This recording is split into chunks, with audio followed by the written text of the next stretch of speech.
탈북 사태, 북한 고위층이 좀 크게 동요하고 있고 어찌 보면은 붕괴가 좀 이루어지는 어떤 전조 같은 것이 아닌가 이 문제를 분석을 하고 있는데 두 분께는 좀 죄송하게 됐습니다. 지금 그 속보가 계속해서 전해지고 있어서요.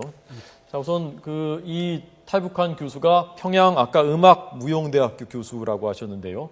지금 저희가 초대한 이보연 씨는 무용을 13년 동안 북한에서 하셨고 아리랑 공연도 참가를 하셨었던 것을 저희가 들었고요. 네. 평양음악무용대학교 아주 유명한 학교인가요? 네, 뭐 유명하다 못해 이제 평양에만 있는 그러니까 이제 영화 배우나 가수들이나 연극 배우들을 양성하는 그런 큰 대학교로 보시면 되십니다. 거기에 이제 들어가려면 뭐 저희 같이 지방에 살던 사람들은 이제 들어가기가 많이 어렵고요. 예. 진짜 고위층 자녀들이나 어느 정도의 경제 힘받침이 돼서 자녀들을 이제 올려보낼 수 있는 그런 자녀들이 공부할 수 있고 붙을 수 있는 대학이 음악무용대학입니다. 예. 그러니까 그 자체가 어떤 상류층들이 교류하고 거기서 네트워크가 생기는 네. 그런 곳이겠군요. 권력자들의 집안 자녀들이 모여서 이 커뮤니케이션을 하는 곳이라고 보시면 됩니다. 그래서 리설주 북한 김정은의 부인 리설주도 거기를 졸업한 거고요. 그렇습니다. 예. 그 교수요. 그 교수 혹시 뭐 들어보셨습니까? 저는 못 들어봤는데요. 네. 이제 제가 봤을 때 이제 이설주하고 이제 그 교수님을 봤을 때 이제 교수라는 거는 이제 그 정도에서 뭐 1, 2년 하고 빠지는 사람은 아니지 않습니까? 그러다 보니까 이설주의 나이로 봤을 때 분명 이제 대학교 생활을 할 때 스승과 제자의 사이가 아닐까 하는 것을 짚어볼 수가 있을 것 같습니다. 네. 황 교수가 아까 형은 조평동 서기국, 조평화통일위원회 서기국에 근무한다고 했는데 조평동 서기국은 뭐 하는 데인가요? 뭐 조평통 서기국은 이게 노동당 외곽단체로 돼 있는 걸로 이제 형식은 그렇게 갖췄지만 실제로 대남 조평통 그러니까 노동당 통일전선부 그래서 김양곤이가 리더하고 있는 노동당 통일전선부의 외곽 단체일 뿐 거기에 근무하는 사람들 자체가 다 노동당 통일전선부의 직원입니다. 그렇기 때문에 실제적으로 민간 단체 형식을 띠지만 노동당 기구다. 그리고 또 대남 공작과 대외 공작을 주로 하기 때문에 상당히 북한의 최고 엘리트들이고 또 출신 성분이 정말 A급인 사람들만 거기에 모여 있는 겁니다. 예. 그래서 아마도 이 황 교수가 그런 최고위층 자제들하고만 접촉을 하고 거기서 인맥이 형성되어 있는 사람이 탈북을 할 것이라고는 아무도 아마 북한 내부에서도 예상을 못하지 않았겠습니까? 왜 이런 사람이 탈북을 했을까요? 네, 제가 봤을 때 물론 이제 그 사람의 마음속으로 들어가 봐야 되지는 알겠지만 그렇겠죠. 그 사람들은 이제 해외에 대해서 한국에 대해서 중국에 대해서 모든 것을 다 알고 있습니다. 일반 주민들보다도 더.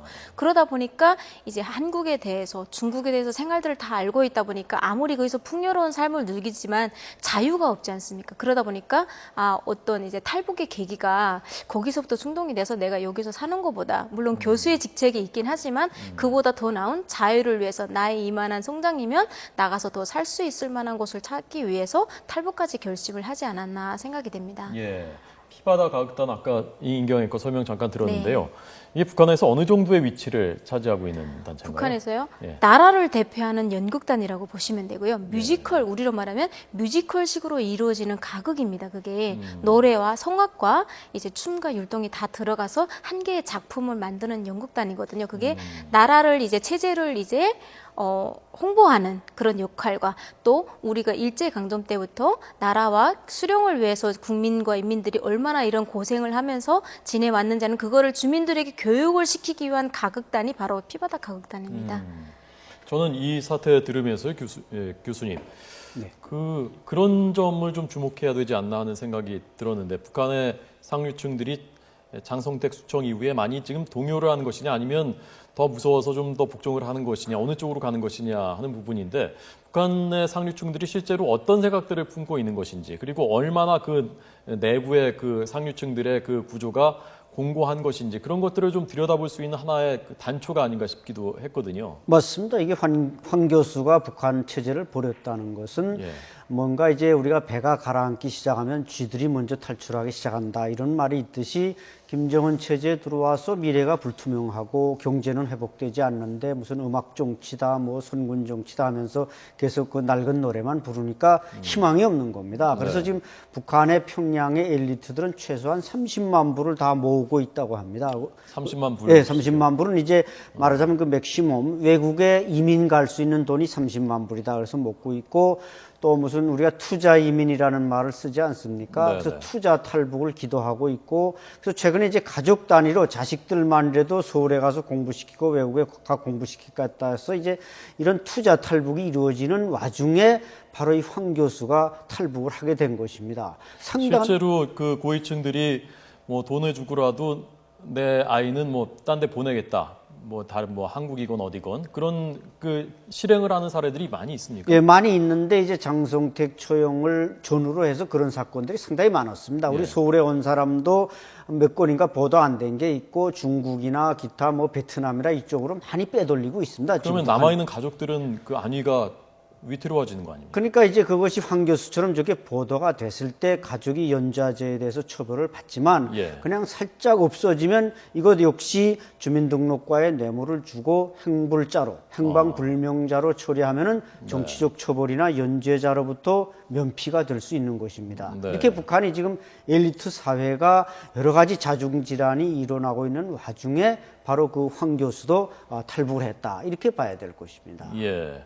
그 예술인들 사이에서는 어떻습니까? 예술인들 사이에서 예술인들의 의식 같은 거 있지 않습니까? 저는 그게 좀 궁금하고요. 예술인들은 또 대한민국이나 외부 사회에 대해서 어떻게 접촉을 하고 또 어떻게 느끼고 있는지. 네, 예술인들이 이제 해외로 나온다는 것 자체가 예술인에서 다 나올 수는 없습니다. 거기에서도 이제 출신 성분을 일차로 따지고요. 이제 해외 교포가 또 있는 집인지 없는 집인지 부모님과 형제 자녀들이 있는 집인지 없는 집에 따라서 그 사람을 해외 파견하고 내보내고를 다 진행을 할 겁니다. 예. 근데 이제 이 교수님 같은 경우는 어떻게 보면 친형도 그렇고 장인어른도 그렇고 다 고위층에 있지 않습니까? 예. 근데 이제 어떻게 보면 진짜 북한에서 최고의 진짜 영국에서 거기 피와나 가극단에서 피아니스트까지 하던 사람이 탈북을 했다는 거는 일반 예술인들하고 이제 생각하는 각도가 벌써 많이 다르지 않았을까 그렇게 저희가 아리랑 공연이 끝나고 그때 유언비어로 북한에서 예. 그런 소문이 있었습니다. 이제 중국에 가서 공연을 하게 된다 이런 게 있었는데 저희 지방 인원들은 다 빠진다고까지 소문이 날 정도로 지방에서 올라온 단원들은 다 빼고 간다. 빠지고 북한에 이제 평양에 있는 학생들과 대학생들만 이제 간다 이런 소문까지 날 정도로 이제 출신 성분과 그런 가정들을 많이 이제 적견을 이제 체결을 하는 거죠. 이제 못 가게끔 예. 어떻게 성분을 이제 추려내는 거죠. 예. 이 사람은 아무리 능력이 좋지만 이제 못 가는 거죠. 남한으로 남한이든 중국이든 예. 그 정도로 예술인에서 갈 수 없는 곳이 해외인 것입니다. 예. 북한에서 그 정도의 그 지금 이런 피아니스트나 또는 그 평양 음악 무용 뭐 대학교 이런 데 가려면은 아주 상류층 자제들만 갈 수 있는 건가요? 그렇습니다. 일반 상류층이 아니고는 뭐 저나 같은 평양 안에서도 경제가 또 밑받침이 되면 못 가고요. 그 안에서 이제 그 사람들이 먹고 쓰고 바르고 생활하는 모든 것이 다 달라요. 최상의 걸로 사용하기 때문에 일반인들이 간다고 하더라도 다 나오게끔 돼 있습니다. 예. 네. 이게 이미 소문이 다 났을 테고요. 많이 더 흔들리게 되는 계기가 될까요? 이 황 교수의 탈북이? 그렇죠. 이 피바다 가극단이 71년 7월 달에 결성돼 가지고 예. 그동안 뭐 중국이나 루마니아, 소련, 뭐 베트남을 해서 한 1000여 회의 해외 공연까지 한 이런 그 예술단입니다. 네네. 그때 이제 만약에 정말 탈북할 생각이 있었다면 탈북했을 텐데 80년대, 90년대는 북한이 그럭저럭 체제가 유지되니까 생각이 없었다가 네. 지금 와서 이게 김일성, 김정일 죽고 이제 김정은 체제가 들어서서 하는 정치가 저 황 교수가 볼 때 이게 형편이 없고 미래가 안 보이는 겁니다. 예. 그래서 이제 탈북하기로 마음을 먹은 것 같고 네. 지금 평양에서도 무슨 과외가 많이 진행돼서 음악무용대학 정도 가려면은 상당히 뭐 10,000불 이상 돈을 줘야 된다. 뒷구멍으로 입학하고 이런 부정부패가 지금 횡행하고 있는데 과외를 해야 되는군요. 그래요. 그렇죠. 이런 것들을 보면서 이 음악가 예술가로서는 상당히 좌절을 느끼고 또 그 이설주와 같이 공연한 그 황은미라는 송은배우를 보면은 예. 최용해 차수의 이제 그 며느리였습니다. 그래서 음악무용대학을 졸업하고 이태리 유학까지 시켰습니다. 네. 이렇게 소수 특권층 권력의 중심부에 있는 사람들은 특권을 누리지만 나머지 사람들의 대우나 환경은 전혀 바뀌고 있지 않기 때문에 상당히 절망적이라고 볼 수 예, 있습니다. 알겠습니다. 자, 지금 부산에서 들어오고 있는 속보 잠깐 전해드리고 그리고 이 시간 뉴스는 마치고요. 다음 시간에 계속해서 부산의 속보를 전해드리겠습니다. 자, 지금 조금 전에 들어오고 있는 소식 중에 불행 중에 다행인 소식은 경로당 붕괴 사고에서 인명피해는 없는 것으로 보인다라는 소식이 들어왔습니다. 경로당 아파트 안에 있는 경로당이 붕괴됐었던 이 사고에서 인명피해가 없다라고 부산경찰이 밝혔습니다. 1시간 30분 전에 일어났기 때문에 지금 복구 작업이 진행되면서 인명피해 여부가 확인된 것 같습니다. 자, 그리고 부산 지하철 1호선, 2호선 일부 구간의 양방향 운행은 계속 중단돼 있고요. 창원에 있는 경남대학교의 뒤편도 침수돼서 통행이 불가하다라는 소식도 조금 전에 들어왔습니다. 부산과 경남 지역에 현재 피해가 집중되고 있는 1호선, 2호선 운행은 아직도 재개가 되지 않고 있습니다. 자, 오늘 두 분 말씀 오늘 충분히 듣지 못해서 죄송하고요. 다음 기회에 한번 모셔서 다시 또 듣도록 하겠습니다. 두 분 고맙습니다.